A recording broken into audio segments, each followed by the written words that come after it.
Bienvenida a esta exploración. Hoy nos metemos de lleno en un texto que, ha sido un verdadero campo de batalla teológico durante siglos. Y que lo sigue siendo, en parte. Exacto, la segunda epístola de Pedro. Y la pregunta que lo sobrevuela todo es su autenticidad.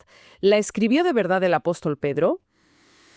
Una de las figuras más cercanas del círculo íntimo de Jesús. Justo. Para desgranar esto nos basamos en un comentario teológico muy detallado que pone sobre la mesa todos los argumentos, los que están a favor y los que están en contra. Nuestra misión va a ser entender por qué fue un libro tan discutido, qué pistas hay y, sobre todo, cuál es ese mensaje tan potente que, a pesar de todo, le consiguió un sitio en el canon bíblico. Es que es un caso de estudio perfecto. Nos mete de cabeza en cómo se formó el Nuevo Testamento, que no fue algo de un día para otro, no fue un aquí están los libros y punto. Claro. Fue un proceso de discernimiento, de debate muy intenso en la iglesia primitiva. Y esta carta es quizá el mejor ejemplo de ese examen tan minucioso. Pues vamos a empezar por el principio, por lo que dice el propio texto. El autor no se anda con rodeos para decir quién es. Para nada. Desde la primera línea se presenta como Simeón Pedro, siervo y apóstol de Jesucristo. Simeón. Y ojo, que aquí ya hay una pista muy potente según la fuente. Los manuscritos más antiguos y fiables no dicen Simón, como estamos acostumbrados, sino Simeón, la forma hebrea original de su nombre. O sea que no es solo un saludo. Es casi como si quisiera decir, soy yo, el de siempre, el pescador de Galilea. Es una firma muy personal, ¿no? Exacto, es un sello de autenticidad. Es como si al final de su vida, en su carta de despedida, quisiera volver a su raíz, a su identidad original antes de ser el gran apóstol Pedro. Y a partir de ahí construye su autoridad sobre dos pilares que solo un testigo de primera mano podría tener. La transfiguración y la profecía sobre su muerte. Dos momentos clave. Clave y muy, muy personales.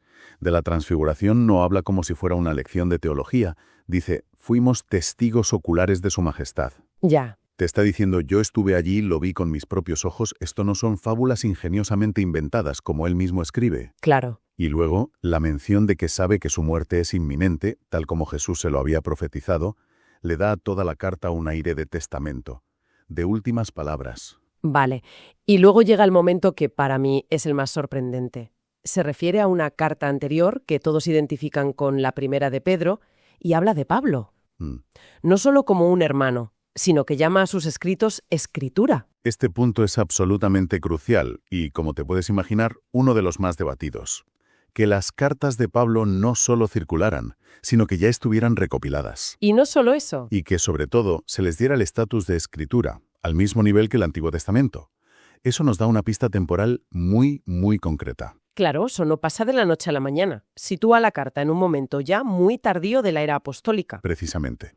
El comentario sugiere que esto solo pudo ocurrir hacia el final de la vida de Pedro, probablemente en los años 68 o 69. Ya. Y la autoridad con la que habla de Pablo, incluso admitiendo que hay cosas difíciles de entender en sus cartas, es la de un igual, la de un pilar de la Iglesia validando el trabajo de otro. A ver, con todo esto que dices, menciona la transfiguración, a Pablo, una carta anterior, usa su nombre hebreo, la cosa parece bastante clara, suena a Pedro. Suena muy a Pedro. Entonces me cuesta entender por qué la Iglesia primitiva tuvo tantas dudas. ¿Eran las pruebas internas menos convincentes para ellos? ¿O es que había algo más que no estamos viendo? Esa es la pregunta del millón. Y nos lleva al terreno de lo que los historiadores llaman los antilegómena. Los que estaban en el banquillo, digamos, esperando a ver si entraban al partido. Exacto, es una buena analogía. Los disputados en contraste con los homologoumena, que eran los titulares indiscutibles desde el primer minuto. Vale. Y el principal problema para Segunda de Pedro fue, durante mucho tiempo, el silencio. Un silencio atronador. ¿De quiénes? De figuras gigantes de los primeros siglos. Piensa en Tertuliano, Cipriano, Clemente de Alejandría.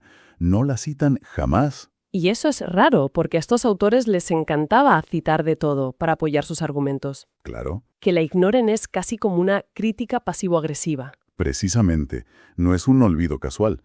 Y no solo ellos, la carta no aparece en la Pechito, que es la versión siríaca más antigua de la Biblia, ni en el famoso Canon de Muratori. Que es una de nuestras listas más antiguas de libros canónicos. Exacto. Ese vacío fue la principal fuente de dudas durante siglos. Entonces, ¿quién rompe ese silencio? ¿Quién es el primero que dice, que aquí hay una carta de Pedro que merece la pena? El primero en nombrarla expresamente es Orígenes, ya en el siglo III. Y es muy interesante porque la cita como escritura, pero al mismo tiempo reconoce en sus comentarios que algunos tenían por dudosa la segunda epístola. O sea, que el debate estaba muy vivo en su época. Vivísimo. Pero lo fascinante, y aquí la fuente que manejamos nos da una pista casi detectivesca, es que el testimonio más antiguo a su favor, incluso antes que Orígenes, viene de un tal Firmiliano, obispo de Capadocia. Espera un momento. Capadocia. Eso me suena. ¿No es una de las regiones a las que Pedro dirige su primera carta? Exacto. Ahí está la clave. Como dice el comentario, la profesión de la carta está confirmada por cristianos de aquella misma región en cuya custodia debió ser hallada. Es como encontrar el testamento de alguien en el cajón de sus herederos directos. Justo. Le da una credibilidad de origen potentísima. Claro, y eso explicaría por qué en el resto del imperio tardaron más en conocerla. Es la teoría más plausible, sí. Si la carta se hubiera publicado en Roma, el centro neurálgico del cristianismo, su difusión y aceptación habrían sido casi inmediatas. Ya. Pero si circuló primero en esas regiones más remotas de Asia Menor, pues es lógico que tardara un siglo o más en llegar a los grandes centros teológicos y ser reconocida universalmente. Vale, entiendo el proceso. Pero aún así, con todo ese debate, tuvo que haber un momento en que la Iglesia dijera, se acabó, esta carta es canónica. ¿Cuál fue ese punto de inflexión? El punto de inflexión definitivo llega en el siglo IV. Los grandes concilios de la Iglesia, como el de Laodicea, el de Hipona, el de Cartago, la incluyen formalmente en la lista oficial de libros canónicos. Y se zanja el asunto. Se zanja el asunto. Y lo que argumenta nuestra fuente es que no debemos ver esto como una decisión arbitraria. La Iglesia de esa época seguramente tenía acceso a tradiciones y a evidencias externas que nosotros ya hemos perdido. Claro. No fue una decisión a la ligera. Se enfrentaron a las dudas, las sopesaron durante generaciones y tras un escrutinio muy severo, la aceptaron. Es muy difícil que un fraude, si lo fuera, hubiera superado un examen tan largo y riguroso. Vale. El argumento histórico para aceptarla queda claro. Pero me sigue rondando una cosa que la fuente destaca. Y es algo que cualquiera nota al leerlas juntas. El estilo. ¿Ah, sí? Es que no suenan como si las hubiera escrito la misma persona. Una es todo consuelo y la otra es un martillo pilón contra los herejes. ¿Qué pasa ahí? Esa es la otra gran objeción clásica. Y la respuesta, según el comentario, está en el propósito. Son dos misiones completamente diferentes. ¿A qué te refieres? Piensa en la primera de Pedro. ¿A quién se dirige? A cristianos que están sufriendo una persecución brutal desde fuera. Vale. El objetivo es animarles, darles consuelo. Por eso la palabra clave es esperanza. Y el título que más usa para Jesús es Cristo, el Mesías sufriente. Es una carta para aguantar en la trinchera, por así decirlo. Exacto. En cambio, la segunda de Pedro se enfrenta a un enemigo distinto, un enemigo que ha surgido dentro de la Iglesia, los falsos maestros. ¿El fuego amigo? ¿O no tan amigo? El peor, sí. Aquí el problema no es el sufrimiento, es el engaño. Por eso el objetivo no es consolar, sino armar a los creyentes. La palabra clave ya no es esperanza, sino conocimiento. Un pleno conocimiento para no ser engañados. ¿Y el título para Jesús cambia? Cambia a El Señor, enfatizando su autoridad soberana sobre esos impostores. Es como si un mismo general escribiera una carta a las familias de los soldados caídos y luego un manual de estrategia para detectar espías. El tono sería totalmente distinto. Esa es la idea. Y de hecho, ya en el siglo IV, el gran erudito Jerónimo sugirió algo muy práctico. ¿El qué? Que quizá Pedro usó diferentes amanuenses, diferentes secretarios, para dictar cada carta. Uno pudo ser Silvano, que se menciona en la primera, y que tenía un griego más pulido, y para la segunda pudo usar a otro escriba con un estilo distinto. Es una explicación muy razonable. Pero, a pesar de esas diferencias tan obvias de propósito y estilo, ¿hay alguna huella dactilar de Pedro que conecte las dos cartas? Muchísimas, y aquí el comentario es muy exhaustivo. Hay coincidencias verbales muy específicas, palabras griegas poco comunes que solo aparecen en estas dos cartas. Ah, mira. Ambas se refieren al diluvio de Noé de una forma muy particular. Pero hay algo aún más llamativo. La fuente asegura que hay más paralelismos de vocabulario entre esta segunda epístola y los discursos de Pedro en el libro de los Hechos, que con la propia primera de Pedro. Anda, qué curioso. O sea, que la voz de segunda de Pedro se parece más a la del Pedro que predicaba en Jerusalén. Eso parece. Lo que refuerza la idea de que la misma mente, el mismo hombre, está detrás de todos esos textos. Y luego está el asunto de Judas. Que es casi un caso de plagio en la Biblia. Totalmente. El capítulo 2 de Segunda de Pedro y la carta de Judas son prácticamente un calco. Describen a los falsos maestros con las mismas imágenes. Es increíble. Nubes sin agua, estrellas errantes. Árboles sin fruto. El debate académico siempre ha sido quién copió a quién. Pero la fuente que manejamos argumenta de forma muy sólida, con al menos 11 ejemplos paralelos, que es Judas quien está usando a Pedro como fuente, y no al revés. ¿Y por qué es tan importante saber quién copió a quién? Porque lo cambia todo. Si Judas está citando a Pedro, entonces Judas se convierte en el primer testigo externo que tenemos de la existencia de Segunda de Pedro.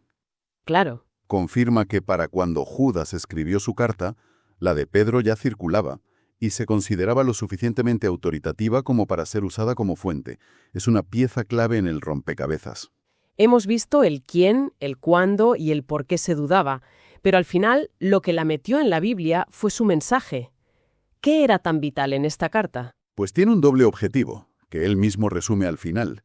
Por un lado es una señal de alarma, un cuidado con el error. Y por otro es un empujón para crecer en el conocimiento de nuestro Señor. Es defensa y ataque, todo en uno. ¿Pero qué decían exactamente estos falsos maestros? Porque la carta los describe con una dureza increíble. Es que su enseñanza era letal. La fuente los describe como apóstatas, gente que había conocido la verdad y la había abandonado. Negaban la autoridad del Señor que los rescató. Ya. Y su moral era desastrosa. Eran esclavos de la codicia y de la lascivia. Pero lo más seductor y peligroso era que prometían libertad, mientras ellos mismos eran esclavos de la corrupción. O sea, una especie de vive como quieras, la gracia lo cubre todo. Un evangelio sin exigencias. Exactamente. Una gracia barata. Y también se burlaban de la promesa de la segunda venida de Cristo. Decían, ¿dónde está la promesa de su advenimiento? Todo sigue igual. Socavaban la esperanza y la moral. Eran un veneno para la fe de la Iglesia. Por eso la dureza.